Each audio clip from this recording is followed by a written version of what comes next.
Friends, আমি অভিষেক, আমার gardening ফ্রেন্ডসে সবাইকে ওয়েলকাম। আর চলে এসেছি তোমাদের জন্য নতুন ভিডিও নিয়ে। তো আজকে তোমাদের জন্য একটা নতুন ভিডিও এনেছি। আমি তোমাদেরকে আগের দিন দেখিয়েছিলাম যে আমি কিছু আমার বেলি ফুল গাছটা আমি একটা হালকা সফট প্রুনিং করেছিলাম। তো ইভেন এখনও কিছু জায়গায় নতুন পাতা ছাড়ছে, আর এইগুলোকে আমি সাইডে রেখে আমি তোমাদেরকে এবার বাকিটা তোমাদেরকে দেখাই। তো এবার তোমরা কোনো ডাল আমাকে মানে মেনশন করে দাও যে ডালটার মধ্যে কুড়ি তোমরা দেখতে পাওনি। ঠিক আছে, যে ডালটার মধ্যে তোমরা কুড়ি দেখতে পাবে না সেই ডালটা আমাকে মেনশন করবে। আর মানে এতটাই অসাধারণভাবে ফুল ধরেছে, ফুল এসছে, যেটা মানে আনএক্সপেক্টেড, মানে সত্যি অসাধারণভাবে ফুলটা ধরেছে। এবং দেখো আমার এই একটা পদ্মের নতুন পাতা ছাড়ছে, তো এর মধ্যেও দেখো ফুলে অলরেডি ভরে গেছে, এর মধ্যেও পুরো ফুলে ভরে রয়েছে, এর নিচের দিকেও প্রচুর ফুল হয়ে রয়েছে, মানে তোমরা দেখতে পাচ্ছ।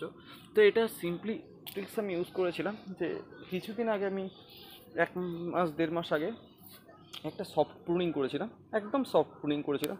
সেই সফট প্রুনিংয়ের পরে তো তার কিছুদিন আগে আমি মিক্সড খাবার দিয়েছিলাম একটা, যেটা হচ্ছে কি হাড় গুঁড়ো, শিংকুচি, নিমখোল, সর্ষের খোল, বাদাম খোল, জাস্ট এইটা আমি দিয়েছিলাম।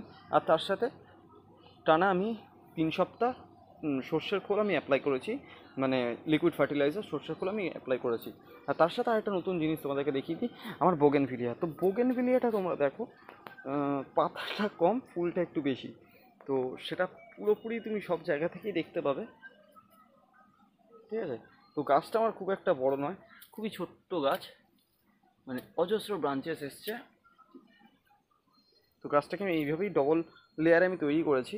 তো এইখানে একটা নিচে লেয়ার, এই লেয়ারটাকে আমি সেরকমভাবে তৈরি করিনি এখনও, মানে করার চেষ্টায় রয়েছি।